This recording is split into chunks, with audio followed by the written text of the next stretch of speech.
এখানে ধান আছে, ঠিক আছে, ছোট ছোট ছোট ছোট ধান আছে আপনাদের দেখাচ্ছি। এই দেখুন, দেখেছেন এগুলা ধান পড়ে আছে, দেখেছেন ধান থেকে দেখেছেন কটা শেষ, কি সুন্দর লাগছে দেখেছেন। আর এই জমিগুলা দেখুন একদম বাজে অবস্থা হয়ে আছে। ওই জন্য সৌন্দর্য একটা আলাদা জিনিস, যত জমি সৌন্দর্য লাগবে তত ফসল ভালো হবে। এই দেখুন এই গর্তের মধ্যে থেকে সাপও বেরোতে পারে ঠিক নেই। তারপরে এই দেখুন এইখানে কতগুলো মাটি তুলেছে, এগুলাই ইঁদুর তুলেছে অবশ্য, বাট আপনারা তো জানেন যে সাপ, ইঁদুরের গর্ত সাপ থাকতে ভালোবাসে। শুভ সকাল, আপনারা কেমন আছেন? আশা করছি ভালো আছেন। আজকেও সেই আলটা কুপোতে যেতে হবে, আলটা কুপানো বাকি ছিল আপনারা জানেন। আজকের ভিডিওটা অন্যরকম হতে চলেছে, কারণ আজকে আমি দেখা দিয়ে চলেছি যে আমাদের যে ধান গাছগুলো প্রথমে আলাদা একটা জমিতে, ছোট জমিতে বুনতে হয়, সেটা তো আপনাদেরকে কালকে বলেছিলাম। আজকে সেই ধানগুলা কিভাবে বুনতে হয়, কিভাবে না করতে হয় সেগুলো আপনাদের দেখাবো, তার সাথে আমি আলটা কুপাবো সেটাও দেখাবো। ঠিক আছে, যাওয়া যাক এখন মাঠে। ভিডিওটা অবশ্যই শেষ পর্যন্ত দেখবেন, ভিডিওটা ভালো লাগলে একটা লাইক করবেন, সাবস্ক্রাইব করতে ভুলবেন না এই রকমই মজাদার ভিডিও দেখার জন্য।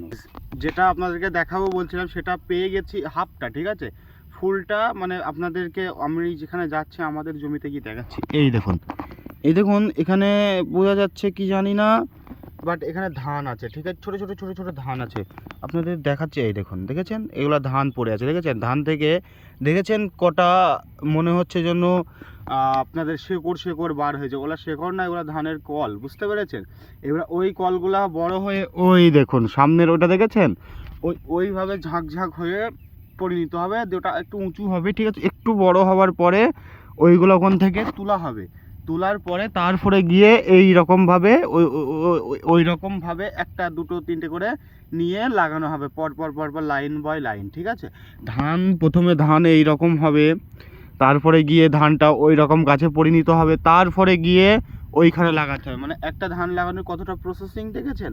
প্রথমে ধান ছড়ানোর জন্য ছোট, এই দেখুন এখান থেকে এইটুকা জমিতে ধান ছড়ালেই আপনাদের ওই প্রায় 2 বিঘা মতো লাগানো হয়ে যাবে। 2 বিঘা মানে ওই আপনাদের কতটা হবে, 1 একরের একটু 3 একরে হয়, 3 বিঘিতে হয় 1 একর, আর ওটা 2 বিঘা লাগানো হবে, মানে 1 বিঘা, এই যাই হোক 2 বিঘার জমিতে লাগানো হবে, ঠিক আছে। আর মোটামুটি বুঝতে তো পারছেন তাহলে কতটা প্রসেসিং হওয়ার টাইম নাই। গাইস জমিতে চলে এসেছি স্পটে, এই দেখুন দেখেছেন এইটুকা হয়েছে, এগুলো কাটতে হবে, ওইখান দিয়ে কাটতে হবে, ওই আইল দিয়ে কাটতে হবে, মোটামুটি অনেক টাকাই কাটতে হবে, ওটা কোনো ব্যাপার নাই। কাটতে শুরু করে দিই, দেখা যাক কতদূর আজকে পারি। গাইস প্রায় একটা আল শেষ করে ফেলেছি, এই দেখুন প্রায় শেষ, কি সুন্দর লাগছে দেখেছেন। আর এই জমিগুলো দেখুন একদম বাজে অবস্থা হয়ে আছে, দেখেছেন। ওই জন্য সৌন্দর্য একটা আলাদা জিনিস, যত জমি সৌন্দর্য লাগবে তত ফসল ভালো হবে। প্রায় হয়ে গেছে, আর এইখান থেকে এইটা আমাদের আল, আমি যেখানে দাঁড়িয়ে আছি এইটা আমাদের আল, এখানে আল, আর এইটুকু বাকি আছে। তারপরে এখান থেকে এইটা শুরু করব, কিছুটা শুরু করার পরে আজকের মতো শেষ করে দেবো মনে করছি। তারপরে আপনাদেরকে দেখাচ্ছি বীজ পাতর ভুঁই, মানে অ্যাকচুয়ালি ধান লাগানোর আগে বীজ পাতা দেওয়া হয়, আমাদের এখানে যেটা বলে বীজ পাতা, বুঝতে পেরেছেন? ওইটা দেখানোর সময় আপনাদেরকে বুঝিয়ে বলছি কিছু কথা, ঠিক আছে। চাষ করাটা অতটাও সোজা নাই, ঠিক আছে। এই দেখুন কত বড় গর্ত ঢুকে যাচ্ছে, এই গর্তের মধ্যে সাপও বেরোতে পারে, ইঁদুরও বেরোতে পারে ঠিক নেই, কত রিস্কে চাষ করতে হয় জানেন আপনারা। এই দেখুন এই গর্তের মধ্যে থেকে সাপও বেরোতে পারে ঠিক নেই। তারপরে এই দেখুন এইখানে কতগুলো মাটি তুলেছে, এগুলো ইঁদুর তুলেছে অবশ্য, বাট আপনারা তো জানেন যে সাপ, ইঁদুরের গর্ত সাপ থাকতে ভালোবাসে, বুঝতে পেরেছেন? ওই জন্য ভয় ভয় লাগছে, কি করব, করতে তো হবে, ঠিক। আর আমাদের টোটাল এখানে আমাদের 2.5 বিঘি মতো জমি আছে 3টে দাগে, ঠিক আছে। একটা দাগে কুপুচ্ছিলাম, আর একটা দাগে যাচ্ছি, দেখতে পাবেন হয়তো, ওখানে দেখতে পাচ্ছেন না, আমি ক্যামেরাতে অতটা পরিষ্কার আসছে না, ভালো তো ক্যামেরা নাই, মোবাইলের ক্যামেরা, ওই জন্য ভালো আসছে না, বাট আমি যাচ্ছি ওখানটাতে। আর একটা ছোটো জমি ছিল, ছোট নয়, ওটাও প্রায় আপনাদের 15 কাঠা মতো জমি ছিল, ওটা থেকে ঘুরে আসলাম। আর একটা জমি আছে সেটাতে যাচ্ছি, আর যেই জমিটায় কুপাচ্ছিলাম সেটা তো ওখানে দেখাচ্ছিলাম আপনাদেরকে। আর একটা জমি ওইখানটাতে আমাদের বীজপত্র দেওয়া আছে, বুঝতে পেরেছেন। আমাদের গ্রামের মাঠের উন্নত মানের চাষ হয়, কি কারণে হয় সেটা বলছি আপনাদেরকে, কারণ আমাদের মাঠে গভর্নমেন্ট সম্পূর্ণভাবে সহযোগিতা করে। সেটা কোনভাবে করে আপনাদেরকে দেখাচ্ছি, সেটা হলো এইটা ছাঁচ ব্যবস্থা। আমাদের মাঠে ছাঁচ ব্যবস্থা গভর্নমেন্ট করে দিচ্ছে, সত্যি গভর্নমেন্ট আমাদের মাঠে ছাঁচ ব্যবস্থা করে দিচ্ছে, এর জন্য আমি গভর্নমেন্টের কাছে অনেক অনেক কৃতজ্ঞ জানাই। অ্যাকচুয়ালি অন্য অন্য মাঠে কি হয় আমাদের গ্রামের ওই দেখুন ওই জমিগুলোতে ওই ওখানে পাট আছে, ঠিক আছে, ওই জমিগুলোতে যদি ধান লাগানো হয় আপনাদের প্রায় 5 থেকে 6 হাজার টাকা খালি পানি দিতে হয়, জমিতে জল দিতে হয়, 5 থেকে 6 হাজার টাকা খরচা হয়ে যায়। কিন্তু আমাদের মাঠে সেটা হয় না, শুধুমাত্র এইগুলার জন্য, ঠিক আছে।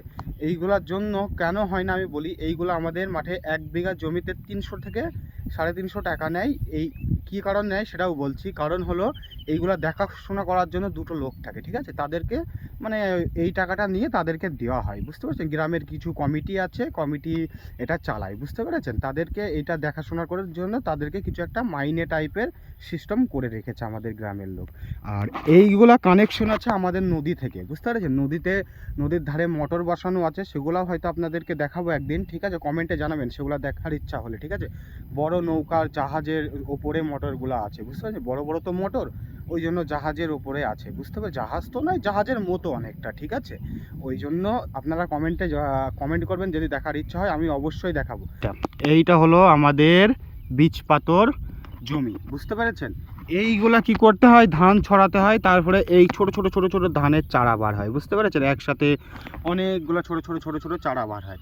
এই চারাগুলা তুলে তারপরে গিয়ে আমি যেই জমিটা রেডি করছিলাম সেই জমিতে কাদা করতে হবে গাড়ি দিয়ে, কিছুটা এইরকমভাবে কাদা হবে, এখন জল দেয় এর উপরে জল থাকবে, বুঝতে পেরেছেন।